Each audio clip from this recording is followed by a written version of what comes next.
દર્શક મિત્રો, ઘરે જે આપણે વૃક્ષ વાવીએ છીએ એ વૃક્ષ એટલે કે લીમડો.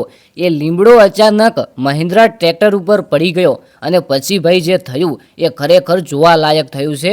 હવે આપણા ઘરની આગળ આપણે લીમડો કે કોઈ વૃક્ષ વાવતા હોઈએ છીએ, ખાસ કરીને છાંયડા માટે, અને કોઈ વાવાઝોડા જેવી વસ્તુ આવે તો ઘણો પવન ઘરને ના લાગે એના માટે થઈને વૃક્ષ આપણે વાવતા હોઈએ છીએ, અને એ વૃક્ષ મોટું થઈ જાય છે અને પછી આપણે તેને કાપવા જઈએ કે પછી અચાનક ઘણો પવન આવી જાય તો આ જ વૃક્ષ પડી જાય છે, અને જ્યારે પડે ત્યારે ખરેખર બહુ નુકસાન કરે છે. એવું જ બન્યું છે કંઈક.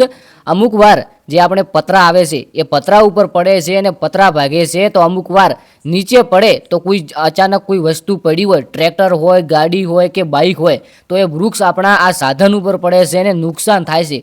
કેટલીક વાર તો લોકો આ છાંયડા નીચે બેઠા હોય તો આ છાંયડાની નીચે બેઠેલા લોકો પર પણ આ વૃક્ષ પડી જાય છે. તો આ એવું જ બન્યું છે કંઈક. તમે જોઈ લો કે એક મહિન્દ્રા ટ્રેક્ટર હોય છે, એ ટ્રેક્ટર ઉપર અચાનક આ વૃક્ષ પડી જાય છે અને પછી આ ટ્રેક્ટરનું કેટલું નુકસાન થાય છે એ તમે લાઈવ વિડીયો જોઈ શકો છો કે કેટલું નુકસાન થયું છે. આ ટ્રેક્ટરવાળા ભાઈ ખૂબ નસીબદાર હશે કે તેના ટ્રેક્ટર ઉપર કોઈ બાળક કે કોઈ ડ્રાઈવર નથી બેઠો, કારણ કે આ જો વૃક્ષ અચાનક પડી ગયું હોત તો એક મોટું અને ભારે નુકસાન થઈ જોત. હવે આ વૃક્ષને પાડવામાં આવ્યું છે અને પછી ટ્રેક્ટર પર પડ્યું છે કે પછી અચાનક આ વૃક્ષ પડ્યું છે એની કોઈ માહિતી નથી. તમને શું લાગે છે, ટ્રેક્ટર દ્વારા વૃક્ષ પાડતા હશે અને પછી ટ્રેક્ટર પર પડ્યું હશે કે પછી અચાનક આ વૃક્ષ પવનના લીધે ટ્રેક્ટર પર પડી ગયું? કોમેન્ટ કરવાનું ભૂલશો નહીં. ચેનલને સબસ્ક્રાઈબ કરી વિડીયોને એક લાઇક કરી નાખજો, કારણ કે ગુજરાતની તમામ નાની મોટી અપડેટ અહીંયા તમને જોવા મળી શકે છે. તો ખાસ કરીને આપણી આ ચેનલ સાથે જોડાયા રહેજો. વિડીયોને બને તેટલો શેર કરજો, કારણ કે આ વિડીયો શેર થશે તો અમુક લોકો કોઈ આવી પ્રવૃત્તિ કરતા હશે તો આ પ્રવૃત્તિ કરતા બંધ થઈ જશે, અથવા તો